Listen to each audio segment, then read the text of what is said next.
Fala, gente, como que vocês estão? Uma pausa porque isso merece um café. Depois de muitos anos eu decidi fazer um vídeo decente para postar nesse lugar aqui. Pra quem não sabe, eu sou o Kelvin e há quase muito tempo atrás eu postava vídeos nesse canal. E pra quem não me conhece ainda, não sabe da minha vida o que aconteceu comigo, eu estou há quase 3 anos e meio aqui na Jocum sendo missionário em tempo integral. Tenho liderado um programa, feito parte de um programa da Jocum que chama ETED. Tenho liderado equipes de jovens, pro Brasil, dentro do Brasil e ao redor do mundo, dentro desse programa de treinamento e discipulado. E no último ano tive o prazer, a oportunidade de poder servir com uma galera de 6 jovens lá no leste europeu, na Alemanha, na Polônia, na Ucrânia. E eu vim contar um pouquinho de como que foi essa experiência. Pretendo contar algumas outras experiências, não sei de quanto em quanto tempo eu vou movimentar isso daqui, mas quero sempre estar contando como que foi, como que está sendo esse movimento de estar servindo as nações, de estar servindo a Deus em missões. A gente saiu do Brasil no início de outubro, na realidade, chegamos lá na Alemanha. Nós decidimos ir para a Alemanha porque a Alemanha foi o segundo país a receber mais refugiados ucranianos, e nós saímos daqui do Brasil com uma palavra de ser cura para as nações, entendendo que esse momento que o mundo está vivendo, nós sabemos que guerra entre Rússia e Ucrânia não é a única guerra que tem acontecido no mundo, mas nesse momento nós entendemos que a nossa escola e o nosso movimento como Jocum Contagem ETED deveria ser para essa nação. E nós tivemos uma palavra em Apocalipse, aquela palavra que fala que no centro do jardim tinha uma árvore e essa árvore curava as nações. E nós entendemos...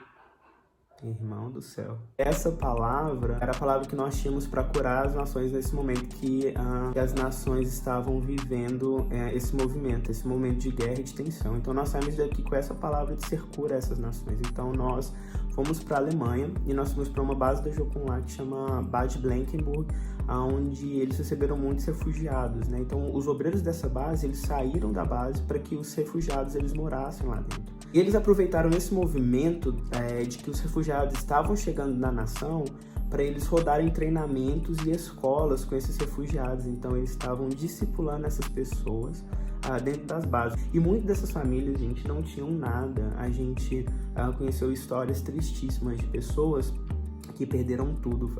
Não sei se vocês já viram algum vídeo de Chernobyl, que inclusive é na Ucrânia também, se você não sabe.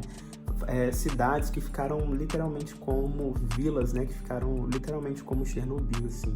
Eu lembro de uma situação que uma criancinha um dia chegou pra mim e mostrou: olha, essa aqui é a minha vila. Ela falava um pouquinho de inglês e ela mostrou pra mim: olha, essa aqui é a minha cidade, olha como que ela ficou. E assim, arrasada, assim, pessoas que não tinham nada. A grande maioria, eu posso dizer, 95% das pessoas que estavam lá eram mulheres com crianças, seus filhos, abaixo de 18 anos ou que completaram 18 anos nesse fluxo da guerra, porque os homens eles não podiam sair do país. O foco do nosso trabalho era trabalhar com essas crianças que estavam lá.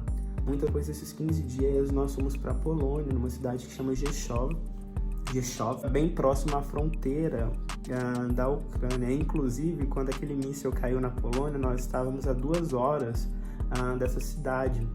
E muitas pessoas nos mandaram mensagens perguntando como que foi, mas graças a Deus não aconteceu nada conosco, E nós continuamos os trabalhos com eles. Eles têm trabalhos de discipulado com adolescentes. Nas sextas-feiras nós chamávamos esse trabalho de Friday Together, que era um trabalho cultural onde nós envolvíamos os adolescentes. E além disso, a gente tinha os trabalhos na fronteira. Então a gente pegava a van, viajava umas 2 horas aproximadamente e chegávamos na fronteira para a gente evangelizar as pessoas que estavam lá, os ucranianos que cruzavam a fronteira da Ucrânia com a Polônia diariamente para comprar suplemento ou para fazer as coisas que tinham que resolver do lado de cada fronteira, na Polônia. Muitas vezes nós cruzávamos também a fronteira para a gente chegar do outro lado, na Ucrânia, e a gente ajudar em um abrigo que tinha do outro lado, A gente também desenvolveu um projeto na época do Natal que chamava Raising Up. Nós entendemos o significado do Natal, Esse significado de esperança do Messias que está vindo para trazer esperança e libertação para o povo. eu e a Rebeca trabalhamos com fotografia, e a Rebeca teve a brilhante ideia de montar um set de Natal. Então nós montamos um set e fomos nos shelters, os abrigos que tinham, para fotografar essas famílias que estavam lá. Eram shelters muito grandes, gente. Era uma coisa de filme. Não sei se vocês já viram filmes de guerra, que eles colocam aquelas macas e ficam macas enormes, assim, né? Fileiras de macas para as pessoas dormirem. Filmes de desastres naturais, que eles fazem isso em supermercado. Era exatamente essa cena que a gente tinha dentro desses shelters. Eram shops, lugares assim próprios para isso.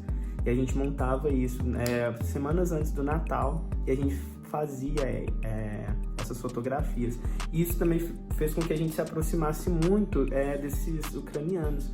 A gente ficou sabendo muitas histórias deles, né? Inclusive histórias muito tristes, né? Teve uma família que nós escutamos uma história de 2 meninos que estavam andando na rua e de repente um míssil caiu na frente desses 2 meninos e um deles perdeu a falha. A gente já tinha reparado que quando a gente fazia as fotos, ele não se comportava muito bem, não falava, era muito tímido.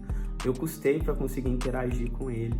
E depois a mãe foi contar para nossa equipe que desde que esse míssil caiu na frente dele, ele perdeu a fala dele, ele não conseguia mais falar e se comunicar por causa desse trauma mesmo da guerra, né? Teve um outro senhor, por exemplo, que ele perdeu a memória. Eles estavam fugindo da guerra, ficaram em Rzeszów para passar a noite, descansar, porque eles estavam indo para a Suíça, se eu não me engano.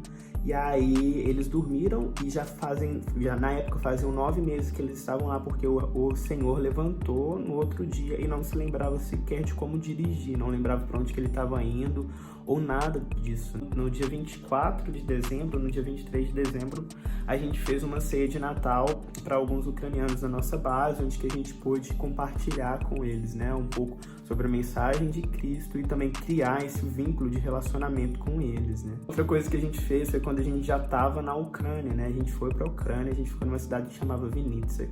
Cara, imagina um frio. Nossa, cara, nem o freezer mais frio do Brasil chega perto do frio da Ucrânia. Nós tivemos sensação térmica de menos 27 graus na Ucrânia. Chegamos em Vinnytsia, ficamos em uma base lá e eles estavam com um trabalho na linha de frente, lá em Bakhmut, né, que era uma cidade próxima já à Rússia. E os pastores nos chamaram para ajudar na distribuição de suplementos para as pessoas que estavam lá.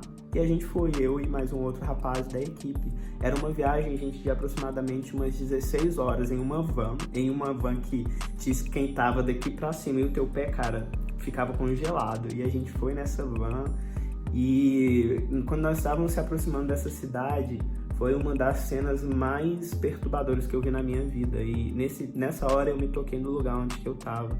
Nós estávamos chegando já, assim, faltando 1h30, 2 horas aproximadamente. Nós estávamos numa estrada de terra e de repente tudo escuro e de repente a gente vê um míssil caindo assim a 300, 200 metros de onde que a gente estava, à nossa esquerda, assim, bum!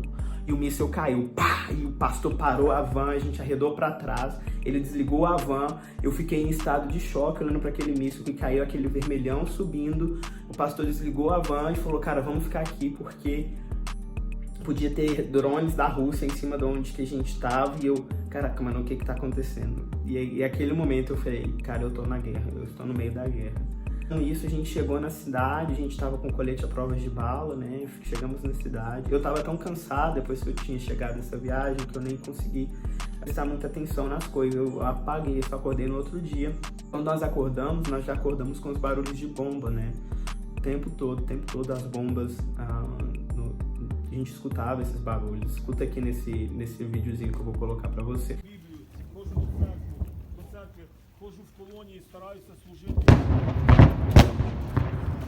Моє велике бажання – це служити і допомагати таким людям, незалежно від того, де вони знаходяться.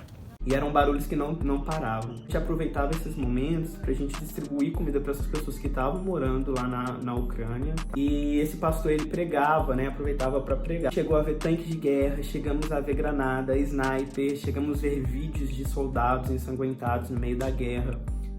Foi uma experiência surreal. Ganhei um souvenir da guerra que os soldados deram. Na verdade, não foram os soldados que deram, foi uma mulher que ganhou de um soldado e deu pro pastor da igreja onde que a gente estava, e foram experiências que marcaram o meu coração e deixaram um legado na minha vida.